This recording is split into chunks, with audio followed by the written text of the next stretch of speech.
What's going on, everyone? This is Sheets, and we're going to be doing our slate analysis for the Preakness Stakes, which is actually tomorrow, Saturday, May 17th. I'm going to go through the entire card and highlight best values. For those of you that followed along for the Derby, you were obviously extremely satisfied, to say the least. Um, and hopefully we can repeat that to some degree, at least, for the Preakness Stakes card. Now, because I'm recording this a little bit early, I'm also going to throw in some values for the later races on today's card, which is the Black Eyed Susan, the Pimlico Special. And again, depending on when you see this video, you'll be able to take advantage of those. And I'm going to dispense with my history of betting horses and what the sheets are and where the name comes from and all of that stuff. All we're going to do is just kind of go through what I think are best values on the cards. The usual disclaimers, though, I really would not bet anything until the very earliest 5 minutes to post for any of these races, just because, again, you need to have an idea of what your price is. And although there's going to be a lot of money in the fields, it's not going to affect it that much to wait to bet, say, 10, 15 minutes to post. You may as well wait as long as you can. Okay. The other thing is, since this is being done early, I don't know exactly what these odds are going to be, so I'll give you some guidelines as to what I think you guys should do. Okay. First of all, we are going to have to sweat this fourth race at Pimlico already today, because we are live in some pick fives. But let's pull this video up on the other side so that we can sweat that. Like in this race, we have a couple of horses. We have we have here. We have plenty. We have 1, 2, 4, 7, 8, 10, 11. I mean, it's going to be hard for us to lose this race. But the fifth race, we might have some issues. Okay. So presuming that no one's going to see it before this race and no one's going to see it before at the very earliest, the sixth race, I guess we'll start with the sixth race. So sixth race at Pimlico today. If you see this in time, there are three real big long shots that have legitimate chances. The 7 Barzini at 15-1. The 10, the 10 had to have him at 10-1, and the 12 retained at 30-1. Again, all high variance stuff, but I do think that they are much greater likely to win than their odds suggest. So if you do get anything approaching 10-1 or higher on all three of these, you can certainly take your shots. Okay, race number 7. There are, again, 4 real big long shots that have chances here, and those would be the 3 Worthington, the 4 Understudy Kitty, the 5 Wow What a Summer, and the 6 Sharp Tones. They're not the most likely winners or anything like that. I do think the 11 is very solid there at 3-1, but relative to their prices, I do think 3, 4, 5, 6 are clearly where the value is. So if you are conservative, maybe play the 11 as well with the 3, 4, 5, 6. But I definitely think 3, 4, 5, 6 is where the value is in this race. Okay. Race number 8. I think that 3 horses are definitely best values here, and they all are not the favorite. The 2 Miss Hebrides, I guess, Miss Hebrides. 12-1, Lemon Muffin, and then Hey Noir. 2, 4, and 6, I think are definitely best values. Race number 9. I think these are all kind of okay. Like the 2 Play with Fire, 3 Me Governor, 6 Pretty Lavish, and the 7 White Rocks. All 4 of those are pretty decent values relative to their prices. Race 10 today, I think, is extraordinarily strong. The 2 horses that I like here, I think they might be the 2 most likely winners, and they're extremely long on the board. GW's Girl, the 4 at 12-1 morning line, and the 7 Del Rey at 15-1 morning line. I think those prices are insane relative to their chances to win. So you could play both of those, one of those, 2 of those, play them in doubles, pick 3s, pick 4s, whatever you want to do. Race number 11, I think there's a real spread. I wouldn't start anything here, but I'll just read off the horses I think have a chance. The 1, 2, the 9, the 12, the 14, all have a chance, but I wouldn't start anything there. I don't think that's kind of a key race to get value, but if you were going to use it with like other legs and other stuff, I think that those are the horses you should use. Race number 12, the Pimlico Special. I think that the 8 Star of Wonder is solid enough at 7-2. And also Phileas Fogg's okay at 5-1. But the one that I think can kind of sneak in there is Awesome Aaron. So here's the problem. The problem is that Pyrenees, who I didn't really like too much at all, it was 8-5. So he's scratched out. So all of these horses are going to be cheaper. So you just have to kind of keep an eye on this. So you have to kind of make an adjustment. Like Star of Wonder is probably going to end up being 2-1. So I don't know if I would do that.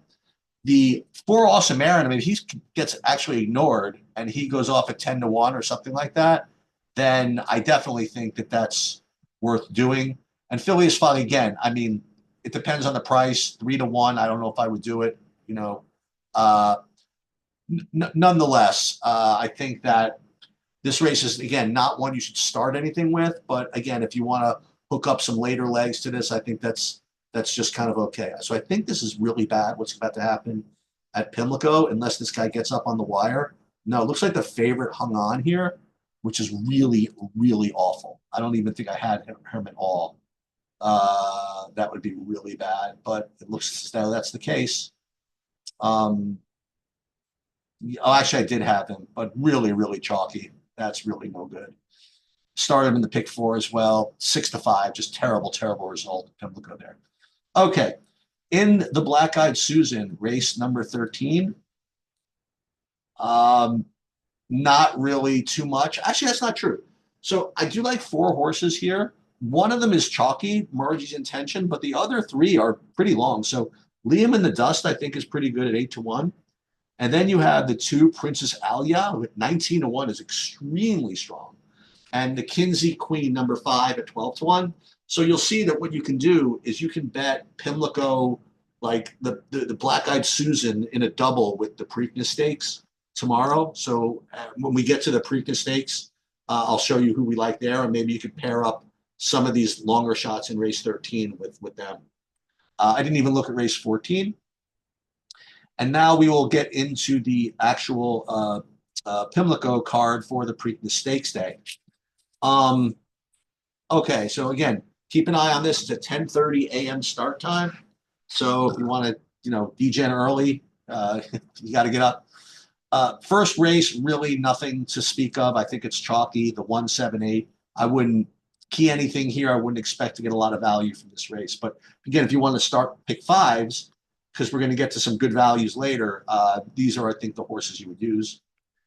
Okay, race 2, you have some pretty good value here in the 3 Kobe Smile, the 6 Miss Ellery, and then the 8 actually 5,2.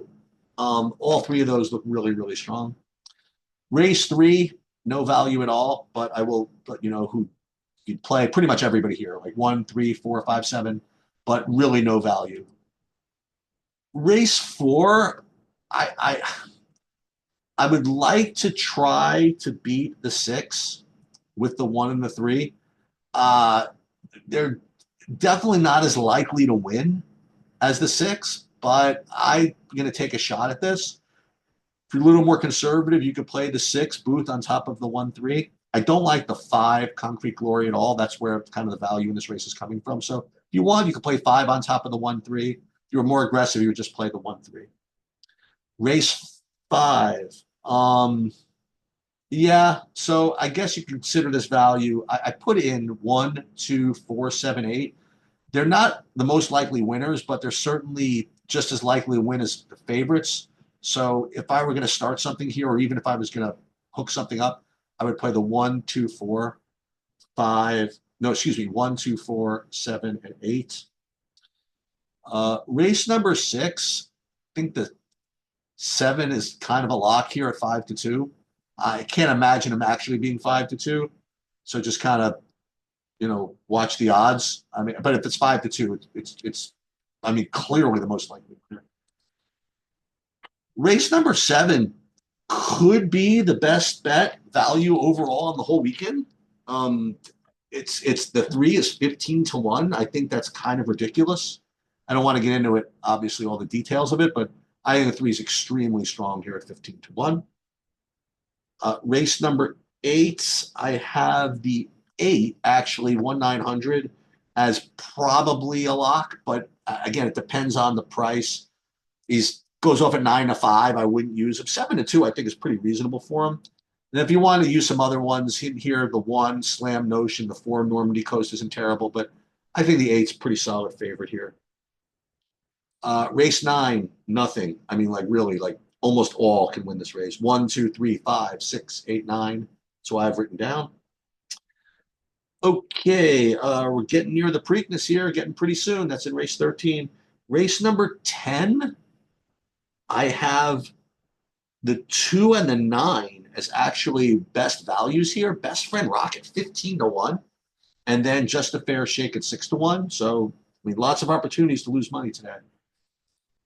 Race number 11, the 7 Reagan's Wit is a pretty reasonable favorite here at 5 to 2. Wouldn't go too crazy trying to beat it, but if you did, the 1 Twain is reasonable at 20 to 1. And then a couple of others, Clock Tower, End of Romance is fine, as is Kurahi. But I think Reagan's Wit is pretty solid here. All right, race number 12. The 10 is the most likely winner, but I don't know if 5 to 1 is really going to be that great of a price if you even get it. But it's definitely the most likely winner. If you want to just spread some others just for picks, I would use the 1, 3, 4, 6, 8, 9, something like that. But 10 is certainly the most likely winner. Okay, now we get to the Preakness Stakes. I have to say I'm not as confident in this as I was in the Derby with respect to who the most likely winner was. I mean, I said from the beginning that Sovereignty was the most likely winner. It wasn't even particularly close. I think this one is sort of close, but I will say here that, I mean, if these prices are remotely like they are, I mean, there's a clear best value here. So I think that the most likely winner of this race is the 6, River Thames. When I see that he's 9 to 1 in the early betting, I mean, that's kind of obscene.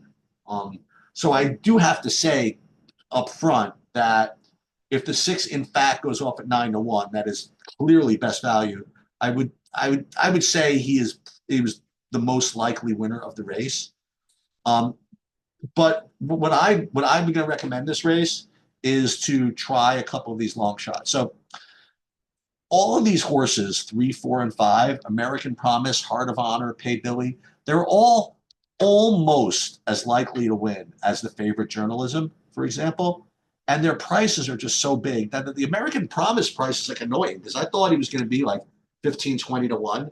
But it looks like he's getting bet even at this early juncture. So, I mean, I don't know. So for me, I think what you're supposed to do here, I know this is no great shakes, but I would use the 3, 4, 5, and 6. I would say the 6 is the most likely winner. So if you do want to play one horse, what's a good price on him? I don't know, 5 to 1. You get more than 5 to 1 on him, I think it's worth keying. But what would I rather do? Play him at 5 to 1 or one of these at like 30 to 1? It just depends. But I definitely wouldn't play journalism. I definitely would not play Sandman. That's, I think, my biggest take here is I don't think I think Sandman is the worst value on the board, as I did last week, actually. And I think he ran okay. Anyway, I think that 3, American Promise, Heart of Honor, Pay Billy are fine. But I think River Thames is where I'm going to go down and saying is like the best bet, I guess, at 9 to 1. If it's 5 to 1, I think it's close. But I definitely think that River Thames is the most likely winner. That is going to do it. Hope everybody does well tomorrow. Big day in sports between the freaking Preakness and you got the game 6 of Yankees Mets. Of Celtics Knicks tonight, and you have Mets Yankees tonight too. But it's Preakness Day tomorrow. Hope you guys do well, and that'll do it. Good luck, everybody.